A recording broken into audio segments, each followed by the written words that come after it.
Hey, what's going on, everybody? My name is Curtis, and today I'm going to do a review for The Neighborhood, Season 8, Episode 1. The episode starts off with Calvin walking in the house with this big ass cake, and I was like, where did he get this cake from? And Tina's like, wait a minute, I thought I told you to get the big one. He was like, how much bigger of a cake can I possibly have gotten, Tina? And she was like, listen, you know what? I'm sorry, I apologize. It's just that today I just wanted to be special because today is the day that Malcolm is going to come by. And I just want to point something out really quickly when it comes to Tina. So she is definitely anxious. She's definitely nervous because her entire arm is covered with cornmeal that she is in the process of trying to fry some fish.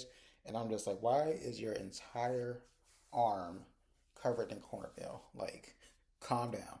As the two of them are talking, somebody knocks on the door. So, of course, Tina, she rushes over because she believes that it's Malcolm. So, when she opens the door, it actually turns out to be Dave, Gemma, and their son. And she's just like, oh, it's just you all. And then she walks away. And so, of course, they feel away because they're like, wait a minute, what's going on?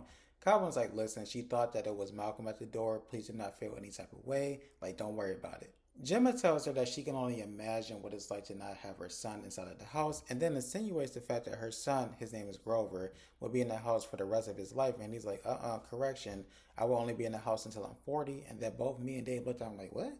No, you'll be out there a little bit sooner, young lad. While they're having this conversation about Grover, Marty actually walks in and he has his baby with him. And so he ends up handing the baby over to Gemma. Then he walks into the kitchen and he says that Courtney is going to be late because her apartment building is actually being converted into condos. So she actually has to find a new place to stay. Dave is like, wait a minute, look for apartments. I thought that she lived with you. Like, why do you all not live together?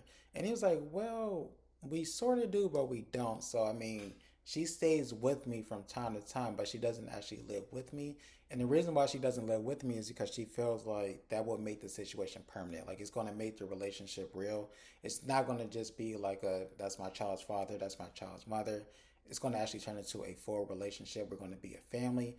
And she's not actually ready for that right now. Calvin decides to pivot away from this conversation about, Courtney moving in with Marty. And he's like, I want to talk to you about a message that you sent me. So you said that a person named Al was going to take over the payroll. Who is Al? He was like, what are you talking about? He said, Al, like you sent me a message saying that Al was going to take over at AL. He was like, that doesn't say Al, Dad. It says AI. So artificial intelligence is going to help out with the payroll. It's not going to be an actual human being. It will be artificial intelligence. Calvin is like AI. Like I'm not really a fan of AI. Me personally, I wasn't a fan of AI at first either, but I'm starting to kind of get used to it. I'm starting to understand it, and I'm also understanding like the importance of working along with AI. So I don't have a problem with it now, but initially I definitely had an issue with it. Dave was like, what are you talking about, man? AI is the future. Like, you definitely need to know AI is going to help you out in the long term. And judging by the end of this episode, Dave, it may not be helping you that much. And another side note, and this has nothing to do with anything, it's just something that I observed. So going back to Tina, remember I told you that her arms are covered in cornmeal.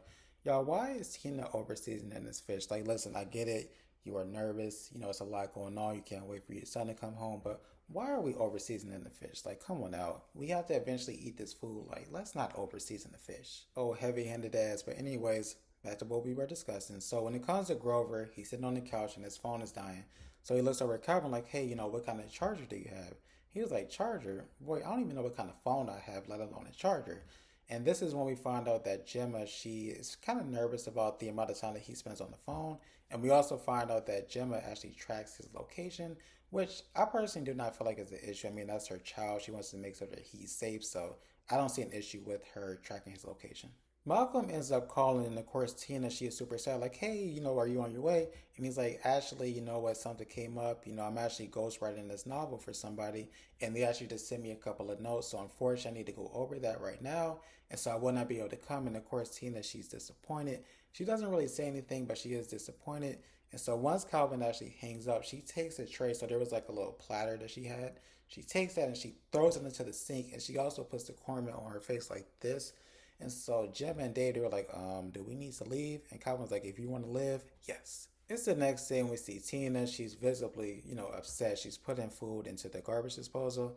And Calvin's like, look, there really is no need for you to be this upset. Like, you were going to see him soon.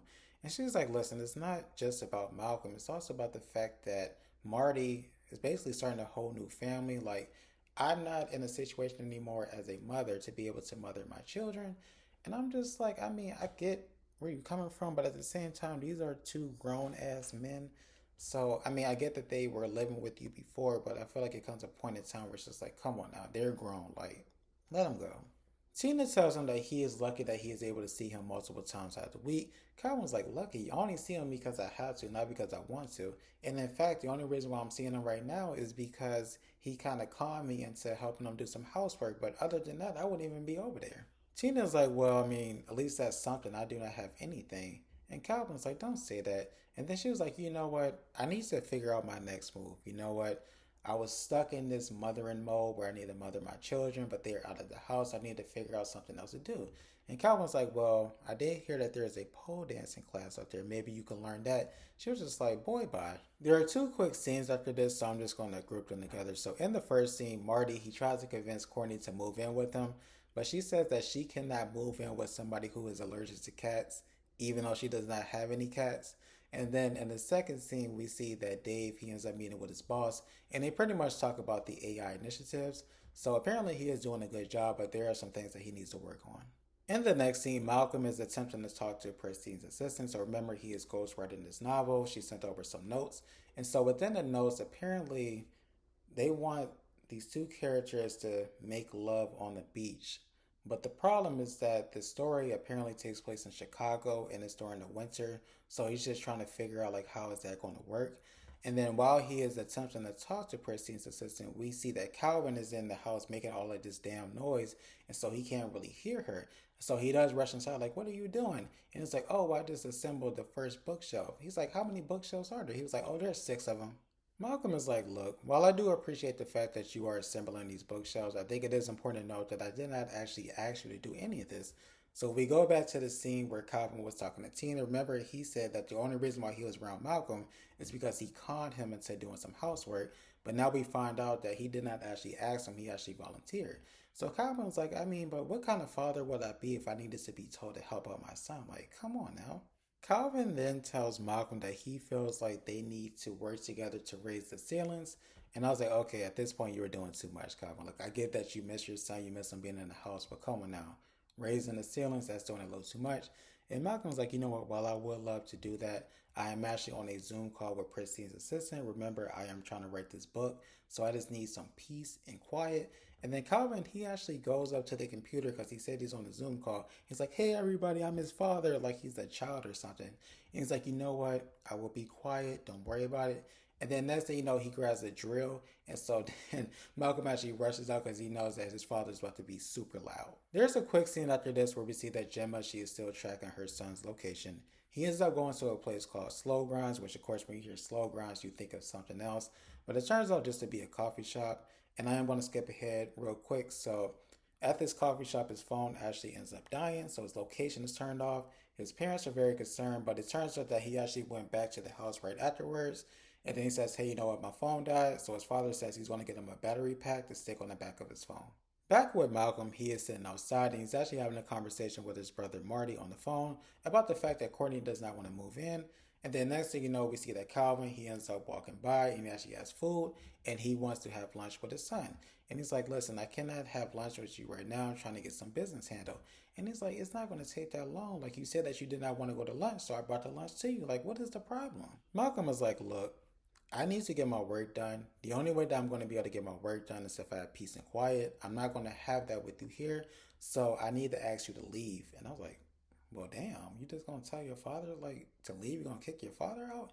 And so Calvin was like, oh, okay. So he's just kind of walks off. You can see that he's sad. And I think it is important to note that Marty, he was still on the phone. So he was just like, wow. And then he actually rushes over to the phone, hangs up. And even myself, I was just like, wow, you just going to say that to your father? Calvin ends up going home where he is greeted by Tina. And she says, you know what? I figured out my next thing. He was like, what is that? She was like, it's salsa. So she ends up putting on this salsa tutorial that's on YouTube. And the instructor's like, okay, we're going into lesson one. And he's like, how many lessons are there? She said 25. I said, bullshit. We go over to Marty's place and him, Courtney, they have a conversation about Courtney not wanting to move in. And she's just like, look, when it comes to falling in love, having a baby, moving in with somebody, I just expected it to go differently. Like, I did not expect to get pregnant and then catch feelings after the fact. Like, I didn't think that it was going to go this way. So right now I'm just trying to navigate my feelings, try to navigate, what's going on. This is just not what I expected. We go back to Calvin and Tina's and we see that they are really doing well in salsa. Like they are doing a really good job. And so after they finish doing their little lesson, Calvin's like, you know what? I'm glad that you were able to find something to fill the void when it comes to the boys. And she's like, well, it doesn't fill the void completely, but it does help out just a little bit. While the two of them are talking, Malcolm actually comes over and he says that he wants to apologize to his father for kicking him out. And of course, Tina's like, wait, kicked you out? Because she didn't know anything about this. He was like, yeah, you know what? I kicked you out. I can see the sadness on your face. I can hear the sadness in your voice. So I wanted to apologize. And then next thing you know, Gemma, Dave, and Grover, they just walk in. And I was like, wait a minute. Hold on for a second. Listen, I'm not sure about you all, but for me, I'm going to need you to knock on the door, wait for me to come up to the door, open it, and then invite you in. Like, you can't just be walking into people's house. I don't care how cool we are. Like, you can't be doing that. Like, don't do that shit no more. And then next thing you know, Marty and Courtney, they end up coming over as well. And they let them know that Courtney is going to be moving in with Marty. And everybody's just like, oh, okay. It was a very lukewarm reaction. I was expecting a little bit more. But anyways, when it comes to Calvin and Tina, they decided they want to show everybody their new salsa moves, right? And so they start dancing, and then everybody else they start to join in. And did you all notice that Malcolm went over to Gemma, even though her husband was right there, and started to dance with her? I thought that was a little bit weird. In the last scene, Dave is informed that his AI initiatives are doing so well, they are so efficient, that the company actually no longer needs him. And I was like, well, damn. I want to thank you all so much for watching. I really do appreciate it. If you could, please like, comment, share, subscribe. That would be great. Hope you all have a great rest of your day. Bye.